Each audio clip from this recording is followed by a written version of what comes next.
सद्गुरु यशवंत बाबा महाराज की जय। अनंत कोटी ब्रह्मांड नायक परमात्मा पंढरीनाथाच्या कृपेने करुणा वरुणालय जगन्नियंता भक्तवत्सल भगवान श्री कृष्णाच्या अत्यंतिक करुणेने सद्गुरु यशवंत बाबांच्या पुण्यतिथीच्या या परम पवित्र कालावधीमध्ये श्री नारद भक्ती सूत्र हे हा विषय आपण चिंतनासाठी घेतलेला आहे आणि आज द्वितीय पुष्प भगवत चरणी आपण सादर समर्पित करणार आहोत। तत्पूर्वी नारदांची महती काय आहे याचा विचार आपण काल केलेला आहे। नारद शब्दाच्या काही व्याख्या आपण पाहिल्या। अज्ञानी लोकांना ज्ञान देणारे नारद जे आहेत, सगळ्यांचं कल्याण करणारे नारद जे आहेत, असा आपण विचार काल केला। प्रथम सूत्राला आपण सुरुवात केली आणि त्या प्रथम सूत्रामध्ये अथातो भक्ती व्याख्यास्यामः, आता मी भक्तीचं व्याख्यान करतो अशी नारदांनी प्रतिज्ञा केली होती। ती प्रतिज्ञा का केली याचाही विचार आपण काल केला। अन्य धर्मां तिरस्कृत्य पुरस्कृत्य महोत्सवान, मी आता भक्तीची स्थापना करणार आहे असं नारदजी बोलतात, कारण भक्तीच्या कष्टाची निवृत्ती मी करणार आहे असं भक्तीला नारदांनी वचन दिलेलं होतं आणि त्या वचनाच्या परिपूर्तीसाठी भक्तीची स्थापना करण्याची नारदजी प्रतिज्ञा करतात। मग आता प्रश्न असा केला की भक्तीची तुम्ही स्थापना कराल असं म्हणाला, पण त्या भक्तीचं लक्षण काय?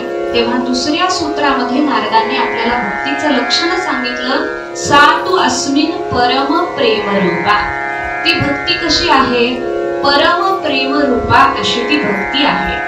सा म्हणजे ती भक्ती, अस्मिन् म्हणजे जो नित्य अपरोक्ष परमात्मा आहे, म्हणजे कुठेतरी लांब भगवान आहे त्याला शोधायचे असं नाही, तो इथं आहे, आत्ता आहे, सर्व ठिकाणी आहे, जळी स्थळी काष्ठी पाषाणी सगळीकडे जो भरलेला आहे। अस्मिन् म्हणजे आत्ता इथं जो परमात्मा आहे त्या परमात्म्यावर असणार परम प्रेम म्हणजे भक्ती आहे असं भक्तीचं लक्षण केलं।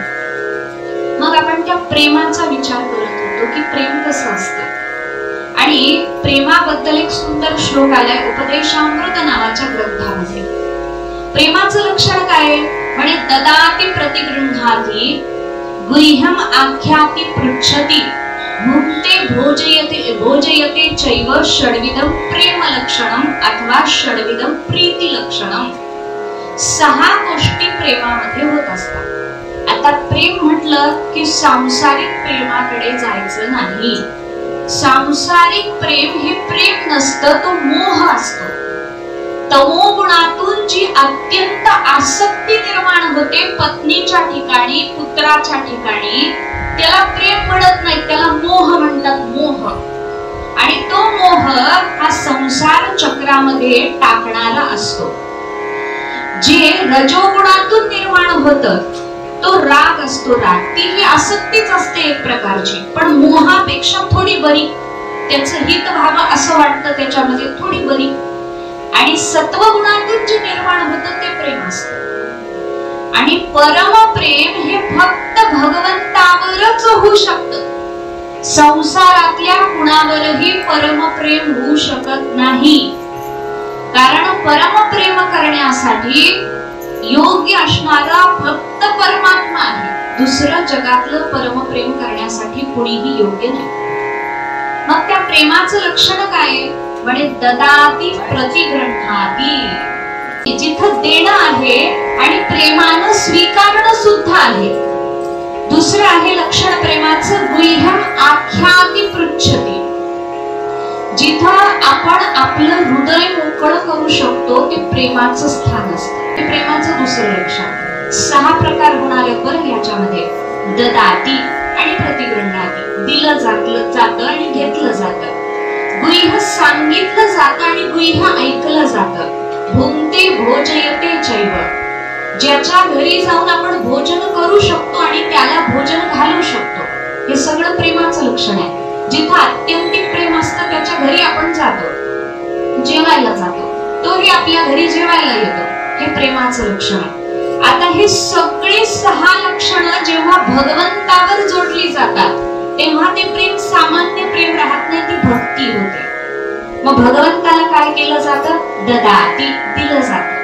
प्रतिगृह्णाति, त्यानं जे दिलेलं आहे ते स्वीकारलं जातं.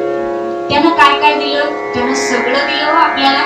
त्यानं आपल्याला डोळे दिले म्हणून आपण बघू शकतो, त्यानं पाय दिले म्हणून चालू शकतो, त्यानं हात दिले म्हणून त्याची सेवा करू शकतो.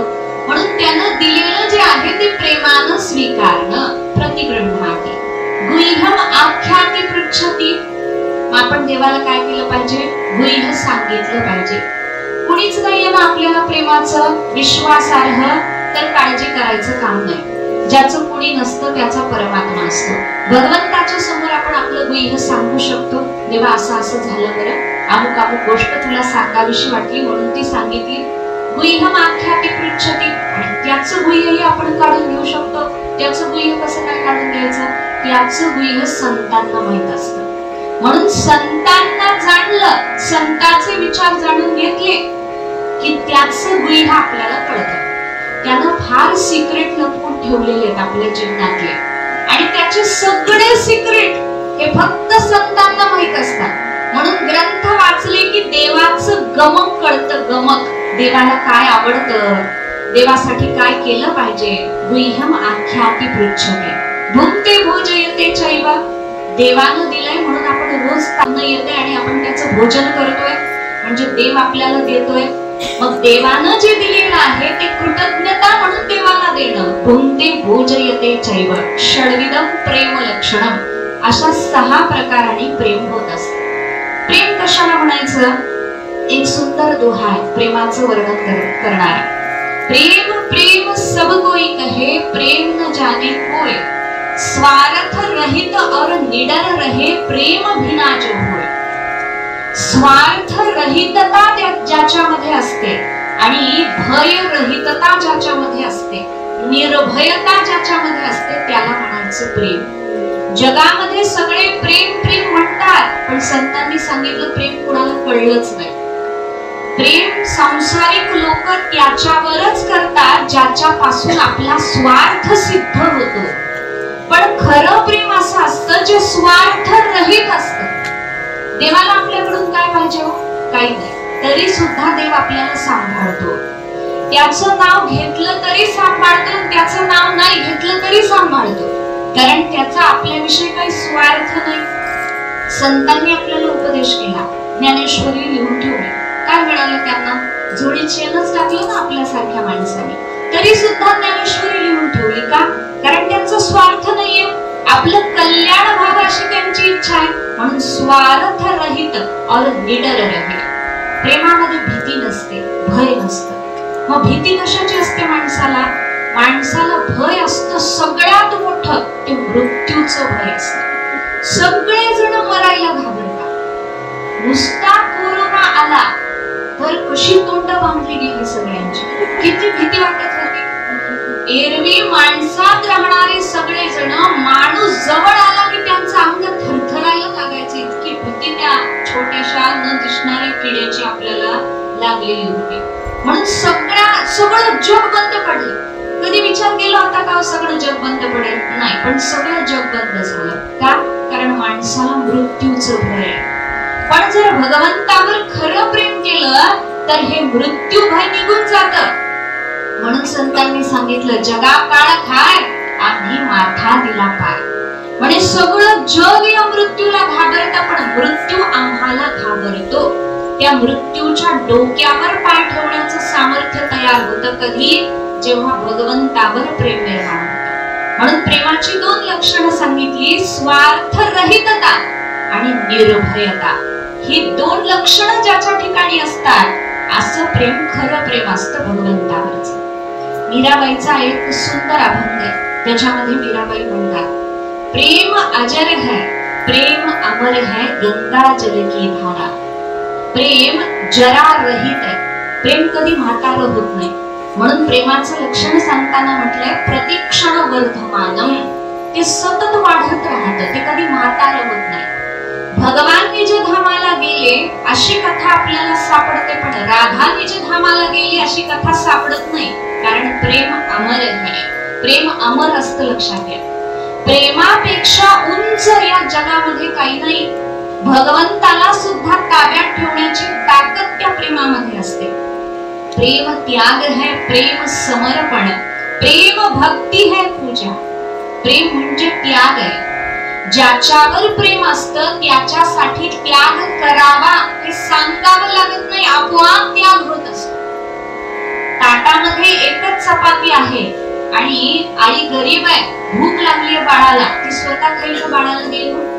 तिला काही सांगावं लागतं का नको तुम्ही खाऊ नका, तुमच्या मुलाला भूक लागली त्याला दे, असं सांगावं लागत नाही. आपोआप त्याचा त्याग होतो, आपोआप समर्पण होतं. त्याचं पोट भरलं की आईचं पोट भरतं. म्हणून प्रेम त्याग है, प्रेम समर्पण, प्रेम भक्ती है पूजा.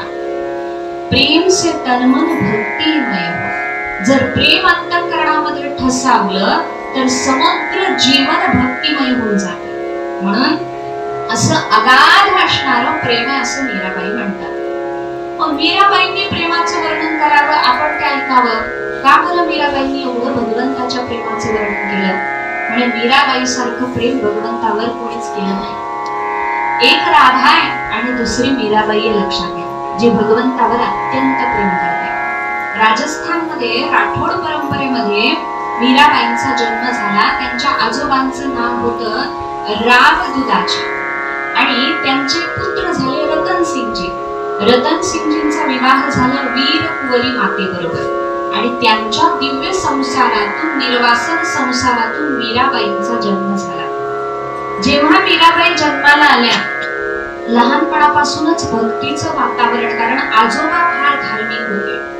ज्या घरामधले मोठे धार्मिक असतात त्यांचे लहान सगळे धार्मिकच होतात, लक्षात घ्या.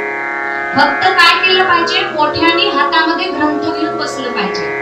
मोठ्यांनी हातात मोबाईल घेऊन बसलं आणि जर लहानांनी धार्मिक व्हावा असा विचार केला तर असं होत नाही.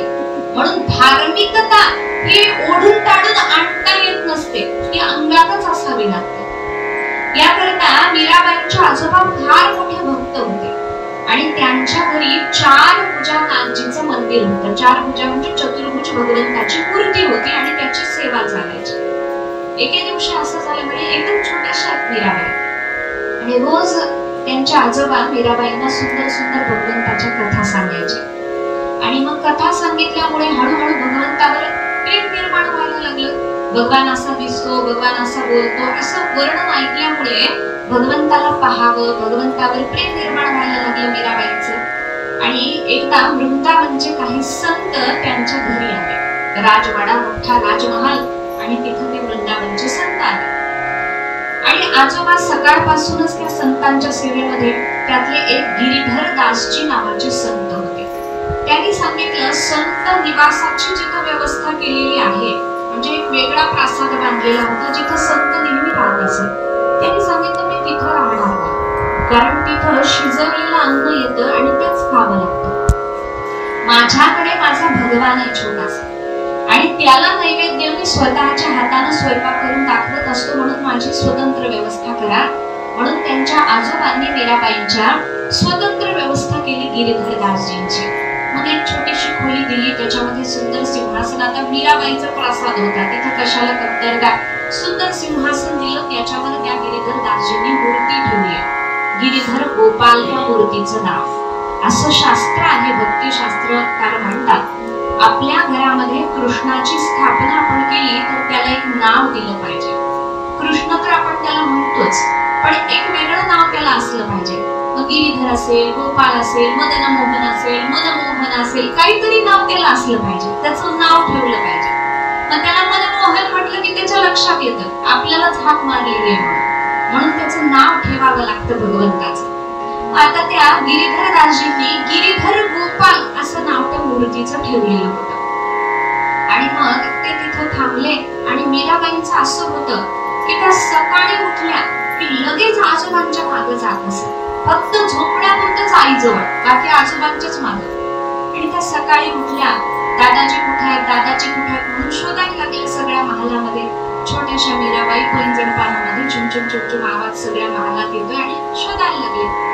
शोधता शोधता शोधता संत आवास, म्हणजे जिथं ते गिरीधर दासजी राहिले होते, संत आवास पलीकडे रूम एक त्यांना दिलेली, स्वतंत्र रूम दिलेली. त्या खोलीमध्ये मीराबाई जातात दादाजींना म्हणजे आजोबांना शोधण्यासाठी.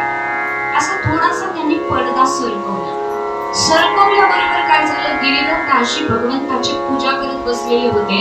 भगवंताची मूर्ती अशी समोर होती. पडदा उघडल्याबरोबर पहिल्यांदा मूर्ती दिसली. आता ते प्रेम साधं प्रेम नव्हतं मीराबाईचं, आणि मीराबाई सामान्यही नव्हत्या. मागच्या जन्मामध्ये त्या एक गोपी होत्या. गोपीनेच अवतार घेतला होता. भगवंताच्या प्रेमाचा आदर्श जगाला दाखवण्यासाठी त्याच मीराबाई झालेल्या होत्या. त्यांनी जेव्हा त्या गिरीधर गोपालला पाहिलं, तटस्थ झाले, काही बोलता येईना, काही नाही. आणि मग त्या बघायला लागले की पूजा कशी केली जाते. गिरीधर दाजी पूजा करत होते. पहिल्यांदा भगवंताला स्नान घातले, मग सुंदर शृंगार केला भगवंताचा. नंतर तुलसी अर्पण केली, भगवंताला फुलं अर्पण केली. ती फुलं अर्पण करून झाल्यानंतर शृंगार वगैरे सगळा झालेला आहे. नैवेद्य दाखवला गेला, सुंदर आरती झाली, पुष्पांजली झाली, आणि मग दंडवत सुरू झाली. नमस्कार करायला त्यांनी सुरुवात केली गिरीधर दाजींनी. मीराबाई सगळी पूजा पाहिली, बघतच बसल्या. पूजा झाल्यानंतर गिरीधर दाजींनी ते पूजेचं पाणी होतं, आता ते घरामध्ये सगळीकडे सिंचन करावं, तुळशीमध्ये ते अर्पण करावं म्हणून ते पाणी घेऊन असं ते मागं फिरले, तर पडद्याच्या मागं उभारलेली छोटीशी मीराबाई त्यांना दिसली. छोटीशी होती, सुंदर होती. मीराबाईचं सौंदर्य अप्रतिम सौंदर्य होतं लक्षात घ्या. आणि मीराबाईंना त्यांनी बघितलं, पिवळ्या रंगाचे कपडे घातलेली छोटीशी मुलगी आहे, आणि विचारलं, बेटी काय पाहिजे तुला? पण मीराबाईचं लक्ष त्या गिरीधर गोपालकडे होतं, त्याच्याकडे, त्या महात्म्याकडे लक्ष नव्हतं. विचारल्यावर उत्तरच दिलं नाही. शेवटी महात्म्याने जाऊन हलवल्याबरोबर देह भानावर आल्या, आणि देह भानावर आल्यानंतर त्या महात्म्याने पुन्हा एकदा विचारलं, बेटी काय पाहिजे, प्रसाद पाहिजे का?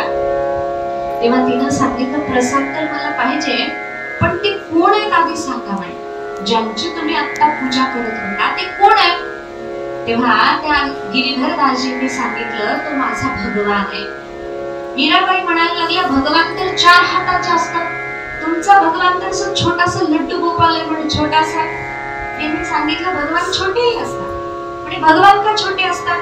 तेव्हा त्यांनी सांगितलं, घरामध्ये स्थापन केलेल्या भगवंताला अर्चावतार म्हणतात. अर्चावतार म्हणजे काय? भक्ताची पूजा स्वीकारण्यासाठी जो अवताराला आलेला असतो तो अर्चावतार. म्हणून आपल्या घरातल्या देवांना आपण अर्चावतार म्हणतो.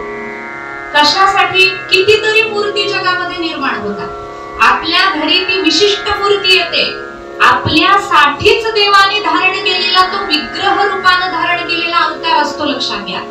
म्हणून अनंत अवतारी भेशी भक्ताकारणे जे म्हटलं ते इथं सुद्धा लागू होतं. विग्रह रूपानं कुणाच्या घरी कोणत्या भगवंताने जायचं हे आधी ठरलेलं असतं, आणि मग ते भगवान आपल्या घरी येत असतात, लक्षात घ्या. मग त्यांनी सांगितलं, अर्चावतार म्हणजे भक्ताची पूजा स्वीकारण्यासाठी भगवंतानी विग्रह रूपानं धारण केलेला अवतार. असं म्हटल्याबरोबर तिनं विचारलं मीराबाईंनी, मग सगळ्यांचे भगवान असतात का? त्यांनी सांगितलं, हो सगळ्यांचे भगवान असतात. मीराबाई म्हणाले, माझे तर नाहीये. तेव्हा त्यांनी सांगितलं की तू असं कर, तुझ्या आजोबांना मागून घे म्हणे भगवान, तुझ्या मापाचे भगवान, तुझ्या उंचीचे भगवान ते देतील. मग मीराबाई बोलायला लागल्या, एक सांगू का?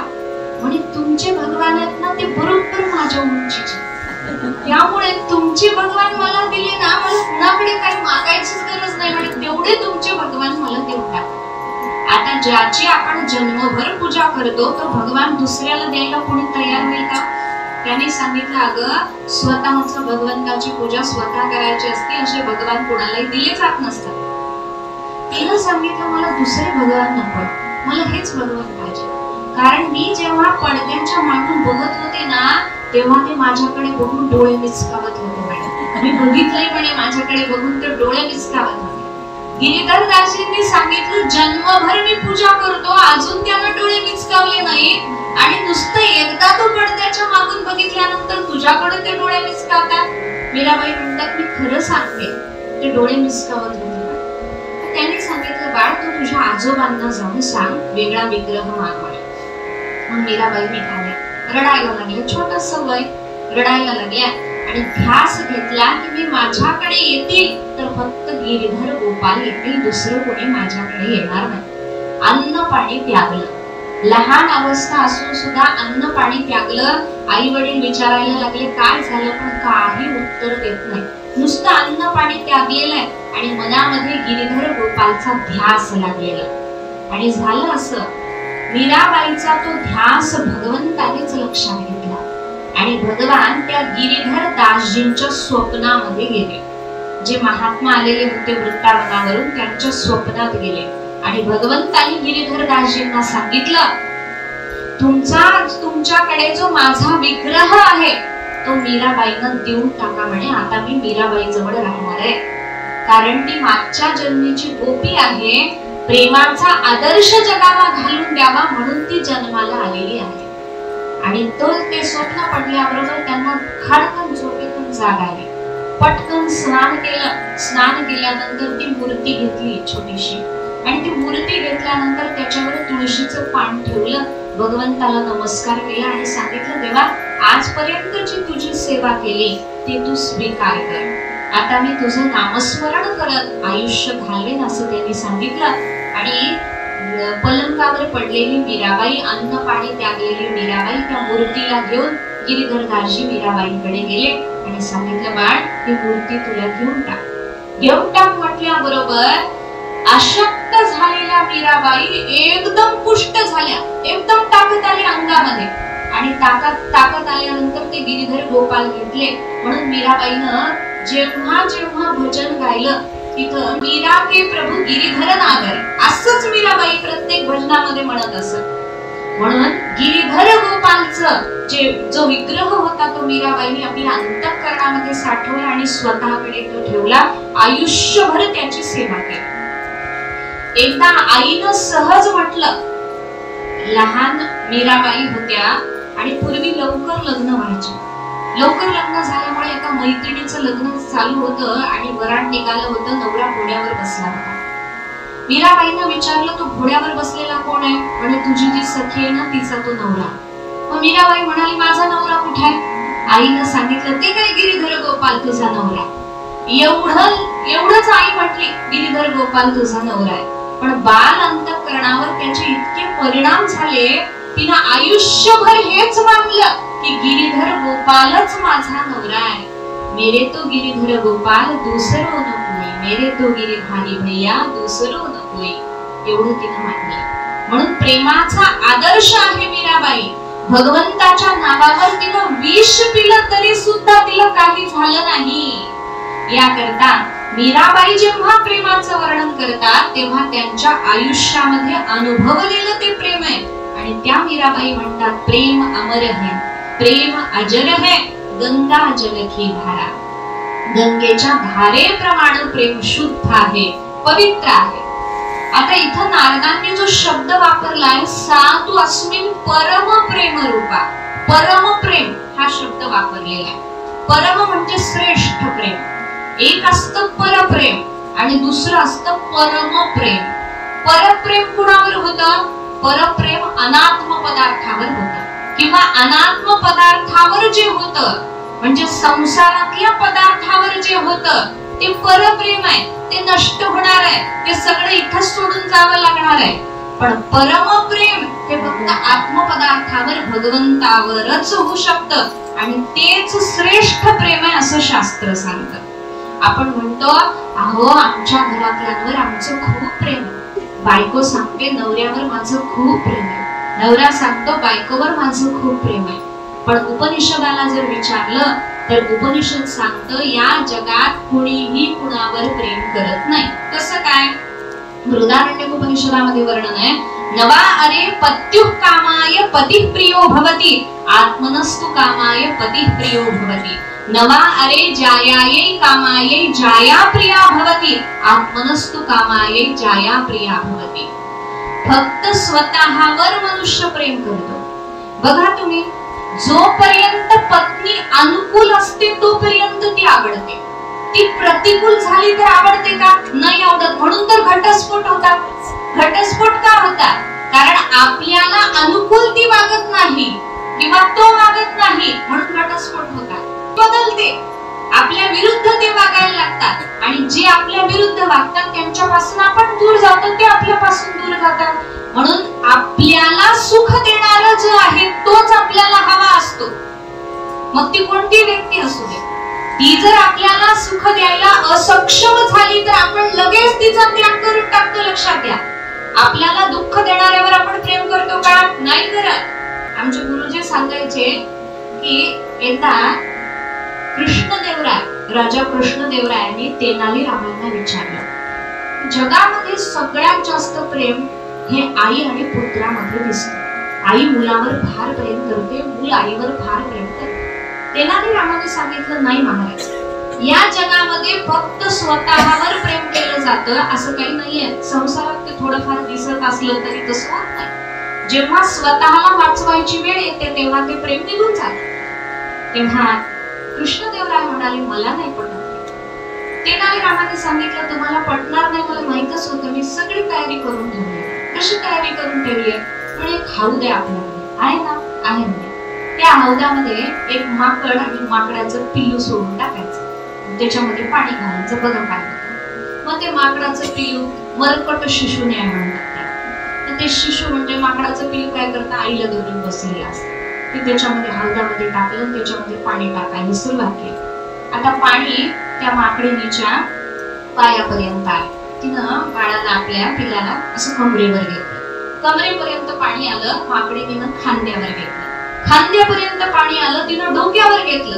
आणि मग कृष्णदेवराय म्हणायला लागला, बघ कसं प्रेम आहे त्या माकडाचं सुद्धा आपल्या पिलावर. आणि महाराज थांबा जरा, आणखी पाणी वाढलं, डोक्यापर्यंत माकडीच्या पाणी आलं. मग तिनं काय केलं, ते पिलू पायाखाली घातलं, त्याच्यावरती उभारलं.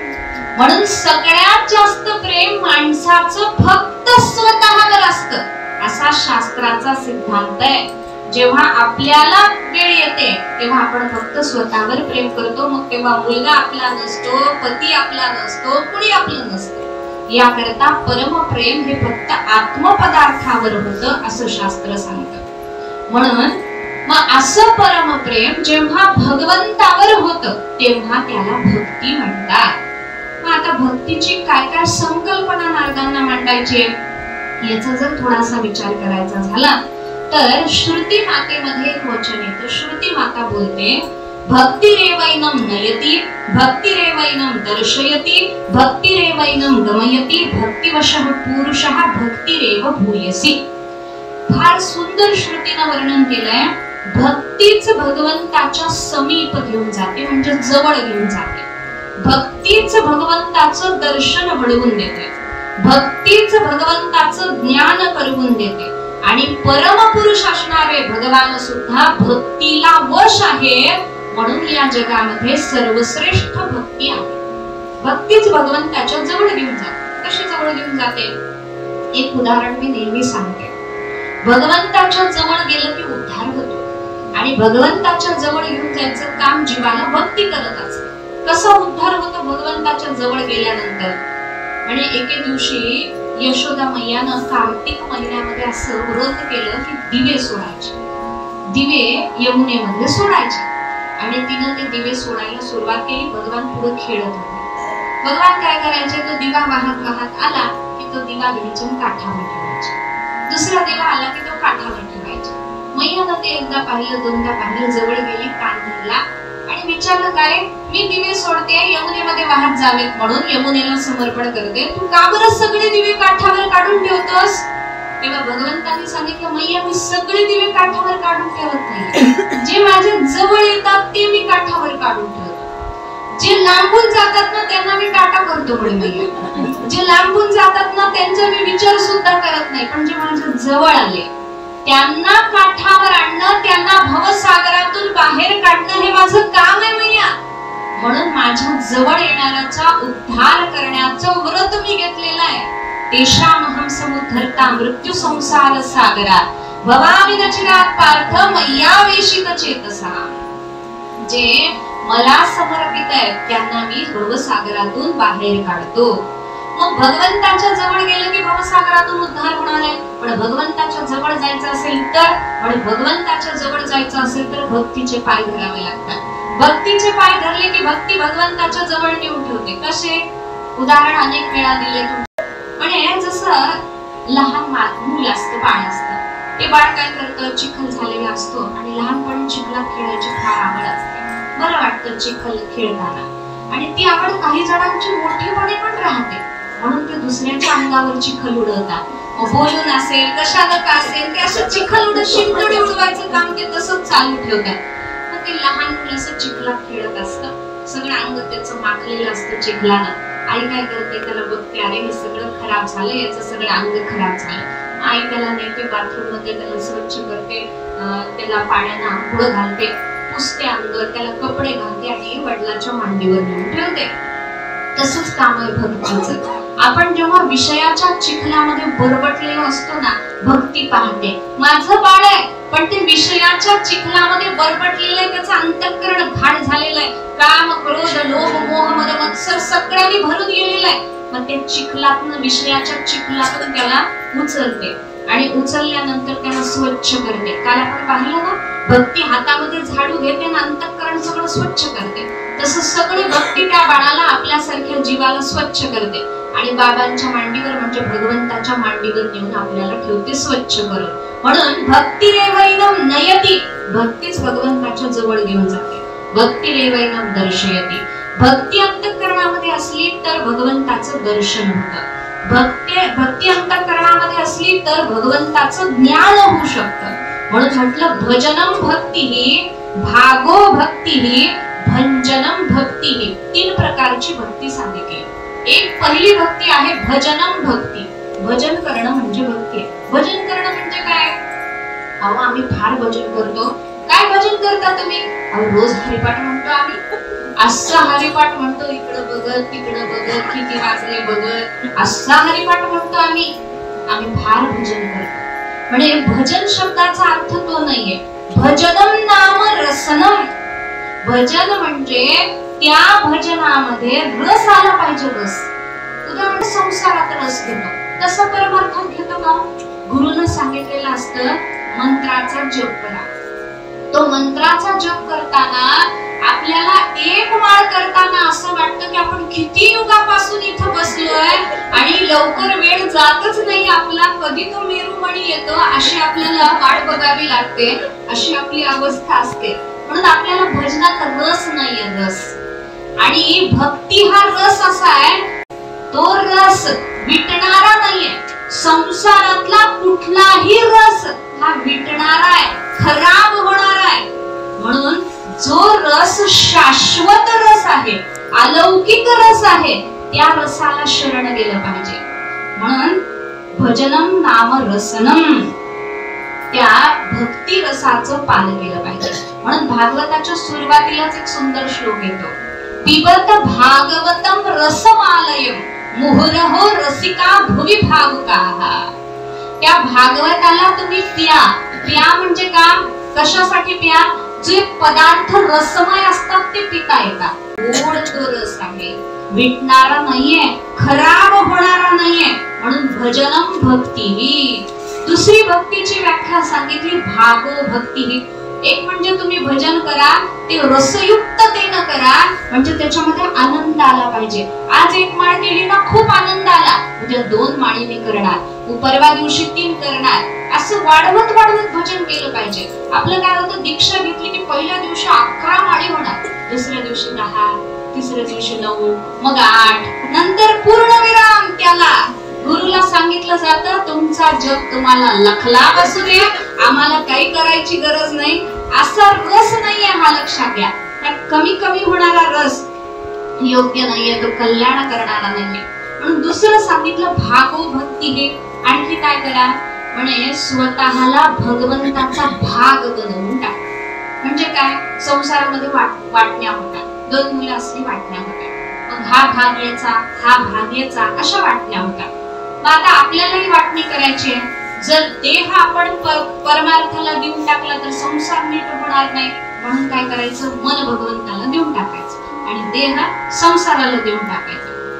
देहानं काम होत राहतील, मनानं भगवंताचं चिंतन होत राहील. याकरता भागो भक्ती. म्हणून आपण स्वतःला भगवंताचं भाग बनवायचं. आपण माळ घातली ना, आपण विशिष्ट झालो, आता साधक झालो आपण. आता म्हणून आपलं हे कर्तव्य आहे, विषयी लोकांमध्ये आपण नाही बसलं पाहिजे, आपण साधकामध्ये बसलं पाहिजे, भगवंताला आपलं जीवन देण्याचा प्रयत्न केला पाहिजे, तेव्हा भागो भक्ती ही अवस्था सिद्ध होते. तिसरी भक्तीची व्याख्या सांगितली भंजनम भक्ती ही.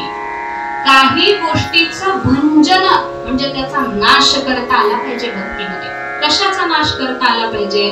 पहिली आपल्याला संसारामध्ये टाकणारी जी गोष्ट आहे ती आहे अविद्या. अविद्या म्हणजे अज्ञान.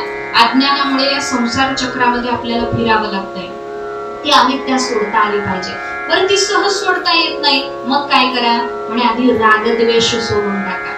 एखाद्याबद्दल खूप प्रेम वाटतं, वाटे नका, पण दुसऱ्याबद्दल द्वेष वाटतो, तो द्वेष नाही वाटला पाहिजे. रागद्वेष सोडता आले पाहिजे. माया आणि मोह सोडता आला पाहिजे, त्याचा नाश करता आला पाहिजे.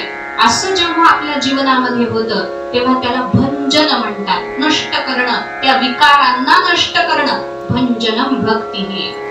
पुढे एका संतांना जर विचारलं तुम्ही कशाला भक्ती म्हणाल, तेव्हा त्यांनी सांगितलं अन्याभिलाषिता शून्यम ज्ञान कर्माद्यनावृतम अनुकूलेन कृष्णानुशीलनम भक्तिरुत्तमा. जी अन्य अभिलाषेन शून्य आहे, म्हणजे काय? भगवंताचे भक्त एकच आशा करतात, एकच अभिलाषा करतात. कोणती? यह अभिलाषा उर रहे लगेन नैन निमेष इकटक देखो सावरो नटवर नागर वेश. एकच अभिलाषा भक्ताच्या अंतःकरणामध्ये असते. भक्त म्हणतात एकच अभिलाषा आहे देवा आमच्या अंतःकरणात. कोणती?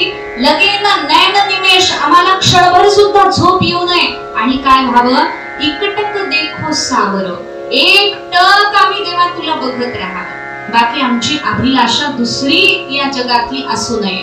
म्हणून अन्य अभिलाषा शून्यता जिथं आहे, ज्ञान कर्म यानं अनावृत जी आहे, म्हणजे अमुकाचं ज्ञान झालं तरच भक्ती सिद्ध होते असं नाही, अमुक कर्म केलं तरच भक्ती सिद्ध होते असं नाही. ज्ञान आणि कर्माची सुरुवातीच्या अवस्थेमध्ये भक्तीला गरज नाही, साधन भक्तीला याची गरज नाही. म्हणून अन्य अभिलाषा शून्यता जिथं आहे, ज्ञान कर्मानं जी अनावृत आहे. सगळ्यात महत्वाचा शब्द अनुकूलेन कृष्णानुशीलनम. कृष्णाचं अनुशीलन करायचंय आपल्याला. तेही कसं करायचंय? अनुकूलतेनं करायचंय. शिशुपालानं ही भक्ती केली, पण ती प्रतिकूल भक्ती होती. तो शिव्या देत होता देवाला, पण देवाला देत होता म्हणून त्याचं कल्याण झालं. म्हणून म्हटलं संतांनी स्तुती अथवा निंदा करावी देवाची. कधी भांडा वाटलं ना तरी बिंदास देवाला भांडावं, त्याच्यानं कल्याण होतं. जगाला भांडण्यापेक्षा देवाला भांडावं. म्हणून तर गाथ्यामध्ये प्रेम कलह पर अभंग आहे. आश्य तुकाराम महाराज देवाला भांडले. अहो क्वालिटी आहे ते भांडणानं सुद्धा. अशा सुंदर सुंदर शब्द वापरले देवासाठी. सुंदर सुंदर म्हणजे वाचल्यावर कळेल. आता नियम घेऊन टाका गाथा वाचायचा. चातुर्मास सुरू होतो, 4 महिन्यात सुंदर गाथा पूर्ण होईल. मस्तपैकी गाथाचा नियम घेऊन टाका. गाथा वाचताना ज्याला कळतं की हा अभंग माझ्यासाठीच लिहिलेला आहे, समजावं की त्याचा उद्धार निश्चित आहे. आणि तसं वाटतंच प्रत्येकाला. जिथे शिव्या दिल्यात ना, बरोबर आपल्याला वाटतं की आपणच तुकाराम महाराजांच्या समोर होतो, आपल्याला बघूनच दिलेल्या या शिव्या आहे. किती सांगितलं तरी आपल्याला कळत नाहीये, म्हणून तुकोबारांना शिव्या द्याव्या लागलेल्या आहेत असं समजतं आपल्याला. म्हणून याकरता अनुकूलतेनं कृष्णाचं अनुशीलन असणं. शिशुपालानं प्रतिकूलतेनं केलं, आपण अनुकूलतेनं करायचं. देवाची भक्ती करायची. तुळशीच्या प्रदक्षिणेचा नियम करू शकता तुम्ही 4 महिन्यामध्ये. रोज तुळशीला प्रदक्षिणा घालायच्या विशिष्ट संख्येमध्ये. मग कुणाला 11 घालता येतील, कुणाला 21 घालता येतील, कुणाला 108 घालता येतील. तुळस समोर असते. एक प्रदक्षिणेला किती? 1 मिनिट सुद्धा लागत नाही लक्षाने. 1 मिनिटात कितीतरी प्रदक्षिणा होतात. म्हणून तो सहज आपण नियम घेऊ शकतो. किंवा काही नामस्मरणाचा नियम घ्यावा, किंवा काही तुळशी वाहण्याचा नियम घ्यावा. काहीतरी एक नियम आपल्या जीवनामध्ये प्रत्येक चातुर्मासामध्ये असावा. कांदा लसणाचा तर आहेच, असतोच, असावा. जर साधक असू तर असावा. पण लोक म्हणतात कांद्याच्या भज्याशिवाय मजाच येत नाही, काय करावं, ते लागतातच. तसं नाहीये, लक्षात घ्या. कांदा आणि लसणामध्ये काम आणि क्रोध वाढवण्याची अत्यंत ताकद असते. म्हणून आधीच आपला काम क्रोध असा बाळशेदार असतो. त्यात ते कांदा लसूण खाल्ल्यानंतर अजून त्याचा उद्रेक होतो. म्हणून नुसतं दुसऱ्याने डोळे वर करून पाहिलं की तळपायाची आग अशी मस्तकाला जाते, लक्षात घ्या. का? कारण हे सगळं. आणि दुसरी गोष्ट अशी आहे, लसूण खाल्ल्यानं स्मरणशक्ती कमी होते. स्मरणशक्ती कमी होते. डॉक्टर सांगतात आपल्याला की लसूण खावा, कारण ते ऑइलचं काम करतं, गुडघे तुमचे नीट राहावेत वगैरे वगैरे. तो डॉक्टरचा विषय. पण शास्त्र सांगतं की लसूण खाल्लं तर स्मरणशक्ती कमी होते. त्याला उदाहरण दिले चांगदेव महाराजांच्या चरित्रामध्ये. त्यांचे 7 कोटी श्लोक पाठ होते चांगदेव महाराजांचे. आणि मग शिक्षकांना प्रश्न पडला की याची बुद्धिमत्ता इतकी तीव्र आहे, 7 कोटी श्लोक एका माणसाला पाठ आहे, आणि कुठलंही शास्त्र त्यांना एकदा सांगितलं की त्यांच्या लक्षात राहत होतं. म्हणून गुरुनी त्यांना न सांगता त्यांच्या जेवणात 1 दिवस लसूण घातला. दुसऱ्या दिवशीपासून त्यांना 2दा सांगावं लागायचं. ज्यांना एकदा सांगून पाठ होत होतं त्यांना 2दा सांगावं लागायचं. म्हणूनच आपल्याला काही पाठ होत नाही, कारण आयुष्यभर लसणाची चटणी खाणारे आपण. कसं काय आपल्याला सगळं पाठ होईल, लक्षात घ्या. याकरता कृष्णानुशीलन झालं पाहिजे.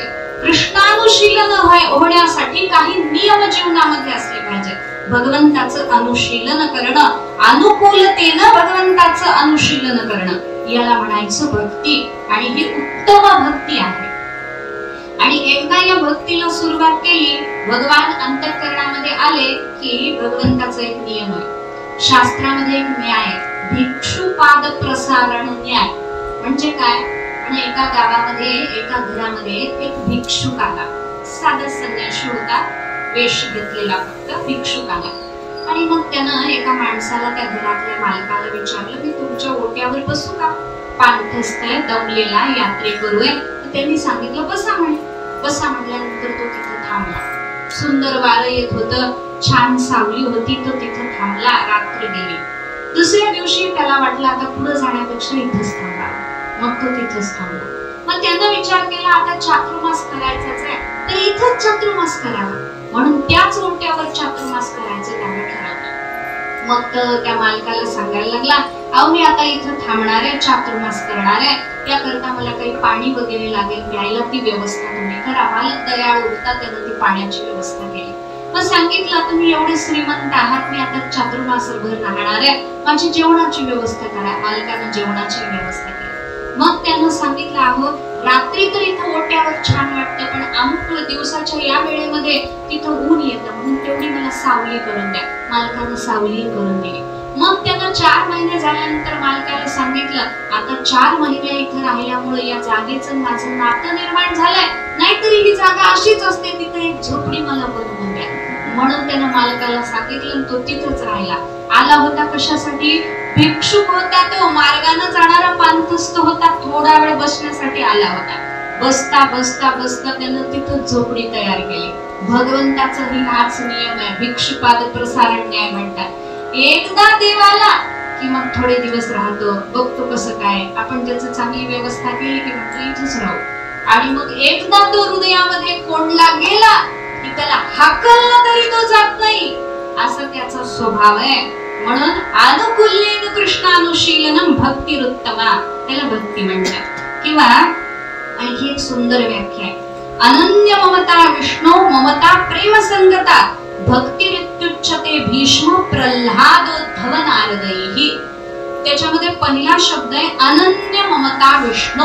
ममता असली पाहिजे. ममता असली पाहिजे म्हणजे आहेच ना आपल्यामध्ये, भरपूर ममता आहे आपल्यामध्ये, पण ती ममता आपण कुठे लावली आहे? ती ममता आपण संसारामध्ये लावलेली आहे. पण संत सांगतात अनन्य ममता विष्णू.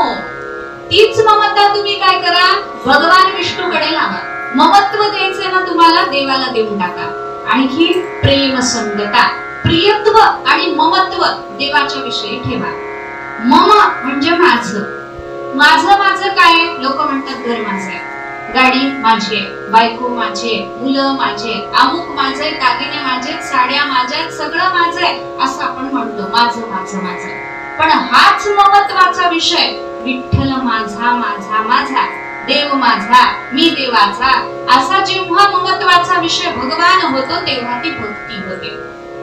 प्रियत्व असतं, आपलं कुटुंब आपल्याला प्रिय वाटतं, आपले कुटुंबीय आपल्याला प्रिय वाटतात. हेच प्रियत्व संसारातलं काढून भगवंतावर लावलं ममत्व आणि प्रियत्व या दोन्हीचा विषय जेव्हा भगवान होतो तेव्हा ती भक्ती होते. पण ती भक्ती कशी असली पाहिजे? ममत्व आणि प्रियत्व देवाकडे लावायचंय, पण ते अनन्य लावायचे. अनन्य, अनन्य म्हणजे काय? ज्याला दुसरा आश्रयच नाही देव सोडून त्याला अनन्य म्हणतात. तो अनन्य भक्त असतो. किंवा मधुसूदन सरस्वतीने व्याख्या केली, धृतस्य भगवत धर्म धर्मात धारावाहिकतांगता सर्वेषु मनसो वृत्तिर भक्तिरित्युच्यते. म्हणे धृतस्य भगवत धर्मात, जसं भगवंताचे गुण ऐकले, भगवंताच्या लीला ऐकल्या, भगवंताच्या रूपाचं वर्णन ऐकलं, भगवंताच्या कृपेचं वर्णन ऐकलं, कधी कधी काय होतं? अंगावर रोमांच उभे राहतात, कधी कधी डोळ्यातून अश्रू येतात, भाव अवस्था निर्माण होते, कंठ सदगदित होतो, दाटून कंठ येतो, बोलता येत नाही, हे सगळं होतं. काय होतं? श्रवणामध्ये हे सगळे भगवंताचे गुण ऐकून आपलं चित्त द्रवीभूत होतं. आणि ती द्रवीभूत अवस्था, ती चित्ताची झालेली द्रवीभूत अवस्था, ती धारा सतत भगवंताकडे जाणं, याला म्हणायचं भक्ती.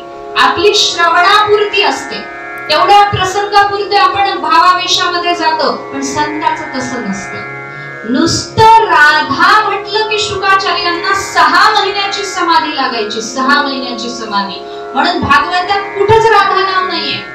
जर राधा नाव घेतलं असतं तर 7 दिवसात परीक्षित राजाची मुक्ती कशी झाली असती? कारण यांना 6 महिन्याची समाधी लागणार. म्हणून राधेचं नावच घेतलं नाही शुकाचार्य. म्हणजे देवाचं नाव घेतलं की जे भावावस्थेमध्ये जातात, प्रत्येक क्षणी ज्यांचं भगवंताचं चिंतन चालू असतं, ज्यांच्या सगळ्या वृत्ती भगवंताकडे जाणाऱ्या असतात, त्याला म्हणायचं भक्ती. किंवा म्हणजे सर्वोपाधी विनिर्मुक्तम तत्परत्वेन निर्मलम, सर्व उपाधींनी विनिर्मुक्त होऊन तत्परतेनं निर्मल मनानं सर्व इंद्रियांनी ऋषिकेश परमात्म्याला भजणं, याला म्हणायचं भक्ती. सर्व इंद्रियांनी भजणं. डोळे तुम्ही घ्यारे सुख, पहा विठोबाचे मुख. डोळ्याने काय करावं? भगवंताचं मुख पाहावं. पायाने काय करावं? प्रदक्षिणा करावी, भगवंताच्या दर्शनाला जावं, पायानं ते काम करा. हाताने काय करावं? भगवंताची पूजा करावी, साधू संतांची सेवा करावी, हे हाताने करावं सगळं. म्हणजे सगळे इंद्रिय भगवंताच्या ठिकाणी लावणं. ऋषिकेण ऋषिकेश सेवनम भक्तिरितिर उच्यते असं म्हटलं गेलंय. म्हणजे सर्व इंद्रियांनी भगवंताची सेवा करणं. आता हे सगळी लक्षणं झाली भक्तीची. कारण आपण नारद भक्ती सूत्र पाहतो, ही भक्तीची लक्षणं झाली. 7 अस्मिन् परम प्रेम रूपा, हे नारदांनी केलेलं लक्षण झालं भक्तीचं. आता ज्यांचं असं म्हणणं आहे की आमचं देवावर प्रेम आहे, त्यांनी थोडस विचार करून बघायचं. जर आपल्यामध्ये नारदांनी सांगितलेल्या या 8 गोष्टी असतील तर देवावर आपलं परम प्रेम आहे असं म्हणता येईल. जर नसेल आपल्या या 8 गोष्टी भगवंतावर, तर या 8 गोष्टी भगवंतावर निर्माण करण्याचा आपल्याकडून प्रयत्न झाला पाहिजे. परम प्रेमाचं पहिलं लक्षण काय?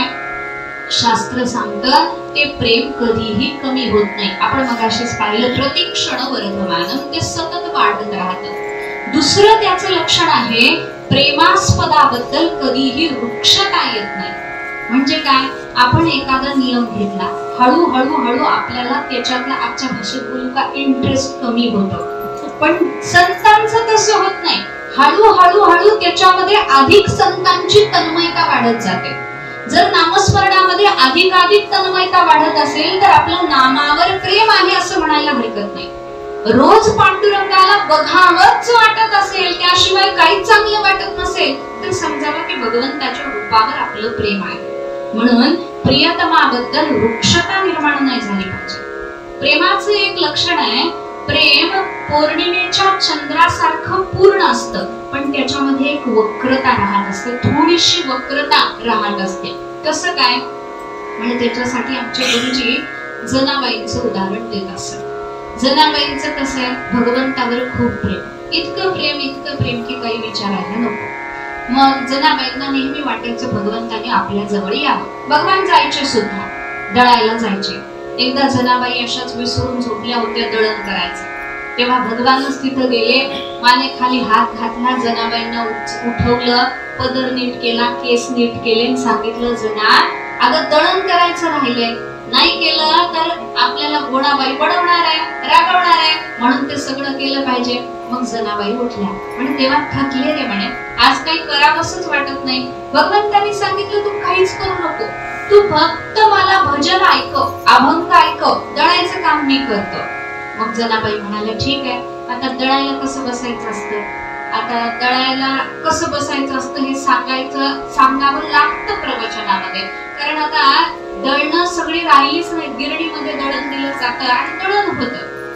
छोट्या गिरण्या आल्या घरामध्येच आपल्या, त्याच्यात टाकलं एकदाच बटन दाबलं आणि आपण मोबाईलला शरण गेलो की आपोआप ते दळण होतं. मग पूर्वी तसं नव्हतं, जात्यावर दळावं लागायचं आणि दळणाची सुद्धा कसं बसावं याचा काही नियम होता.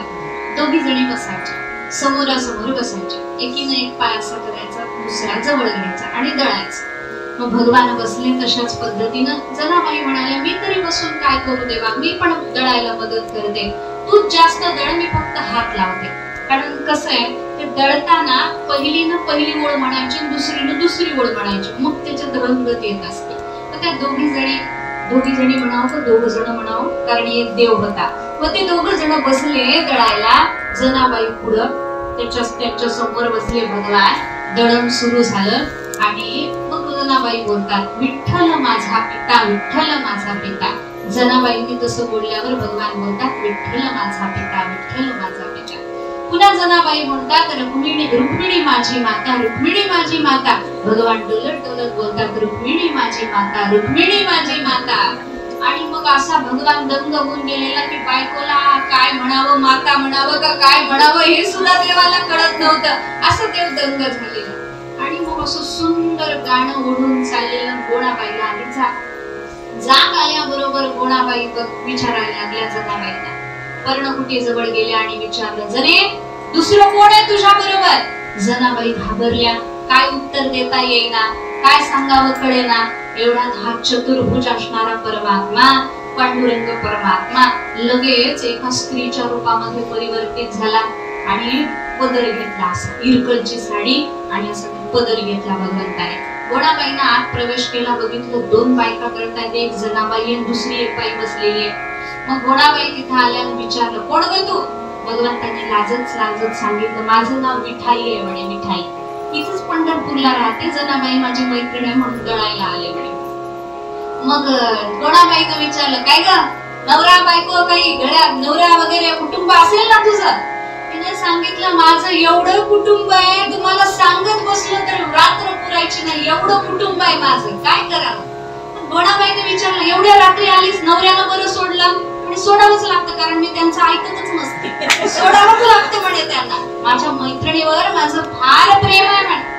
मग म्हणे दळण केल्यानंतर पैसे मिळणार नाहीत बरं. त्यांनी सांगितलं की नाही म्हणे पैसे नकोय, फक्त जनाचे अभंग ऐकायला मी येत असते, बाकी मला काही नकोय. चालू द्या. गोणाबाई निघून गेल्या, दोघींचं पुन्हा दळण करणं सुरू झालं. आणि असं दळण होता सुंदर रंगलेलं ते दळण. आणि असं होता पहाट झाली.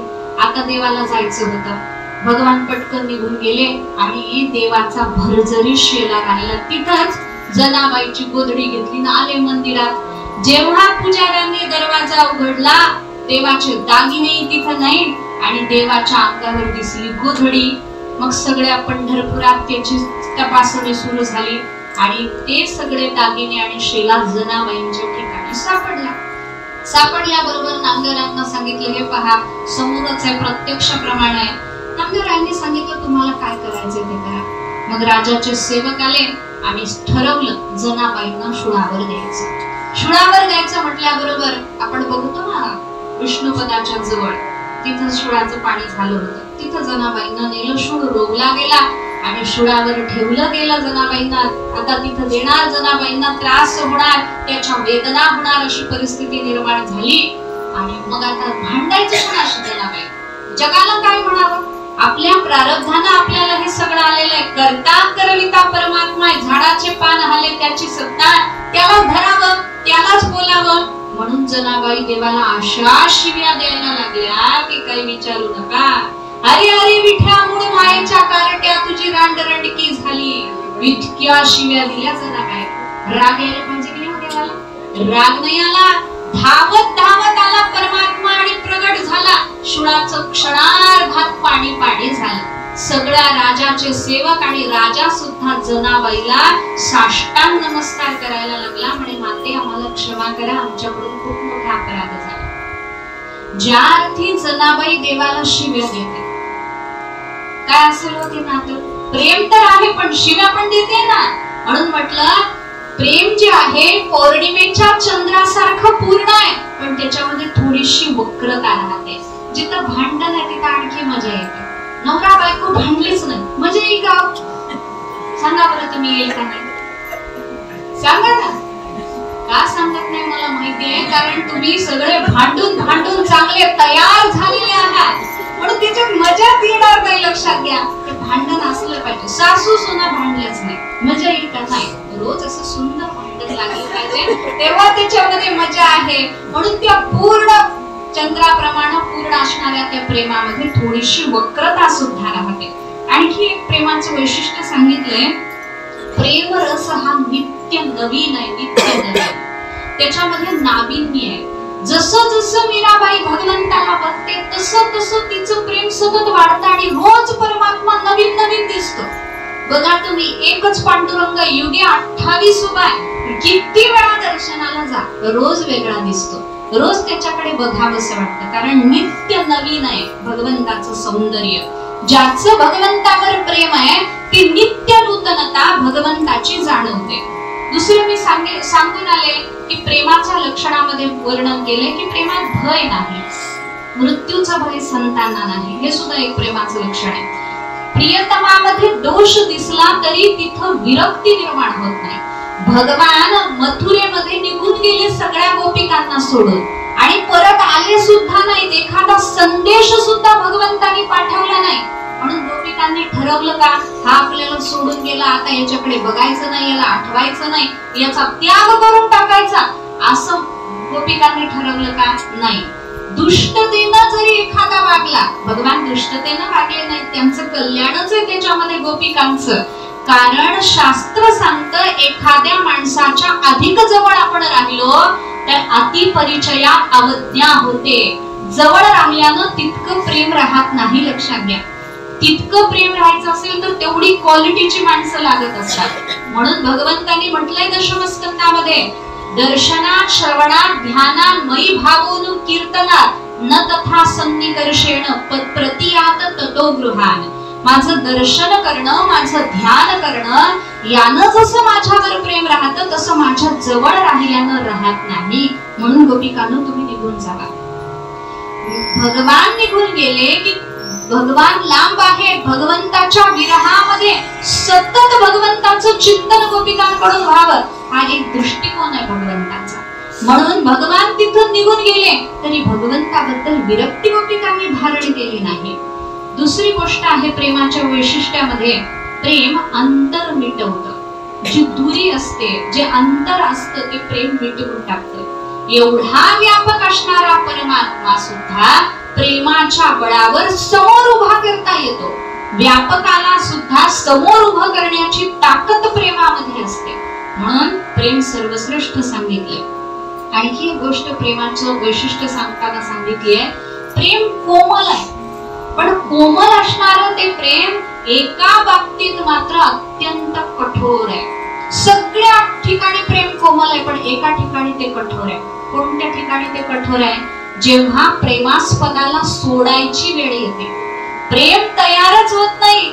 भक्तांना सांगितलं तुम्हाला त्रिभुवनाचं राज्य देतो, एक क्षणभर देवाला सोडा बरं. संत म्हणतात त्रिभुवनाचं राज्य काय, ब्रह्मांड जरी आमच्या पायाखाली टाकली तरी सुद्धा पांडुरंगाचं चिंतन आम्ही एक क्षणभर सुद्धा सोडणार नाही.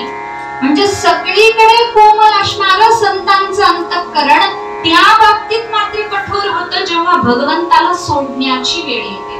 म्हणून ते प्रेम कोमल आहे, पण भगवंताला सोडण्याच्या बाबतीत मात्र ते कठोर आहे. अशी प्रेमाची काही लक्षणं आहेत. काय काय लक्षणं सांगितली हो? एक, प्रेम कधी कमी होत नाही. प्रेमास्पदाबद्दल कधीही रुक्षता प्रेमामध्ये असत नाही. आता हे सगळं प्रेम प्रेम म्हणते, भगवत प्रेम लक्षात ठेवायचं बरं, कारण संसारातल्या प्रेमाचं वर्णन करायला व्यासपीठावर आपण बसलो नाही. आणि संसारातलं प्रेम हे प्रेम नसतं. मी सांगितलं तमोगुणातून ते निर्माण झालेलं असतं, म्हणून तो मोह असतो. मोह आणि मोह नरकामध्ये नेणारा असतो. परम प्रेम भक्ती असते आणि ती भक्ती भगवंताकडे नेणारी असते. म्हणून प्रेमामध्ये प्रियतमाबद्दल कधीही रुक्षता निर्माण होत नाही. पुढे आपण बघितलं प्रेम हे नित्य नवीन आहे. प्रेमामध्ये भय नाही. प्रेमामध्ये प्रेमास्पदामध्ये दोष दिसला तरी त्याच्याबद्दल विरक्ती निर्माण होत नाही. व्यापकाला समोर उभं करणारं प्रेम आहे आणि सगळीकडे कोमल असणारं प्रेम प्रेमास्पदाला सोडण्यात मात्र कठोर होतं. म्हणजे ते सोडत नाही प्रेमास्पदाला, भगवंताला सोडायला भक्त तयार होत नाही. असं जे असतं ते परमप्रेम असतं. मग एवढी लक्षणं त्या परमप्रेमामध्ये असावी लागतात. आणि नारदजी म्हणतात अशी लक्षणं परमप्रेमामध्ये असतात आणि अशा परमप्रेमाला भक्ती म्हणतात. सातु अस्मिन् परम प्रेम रूपा.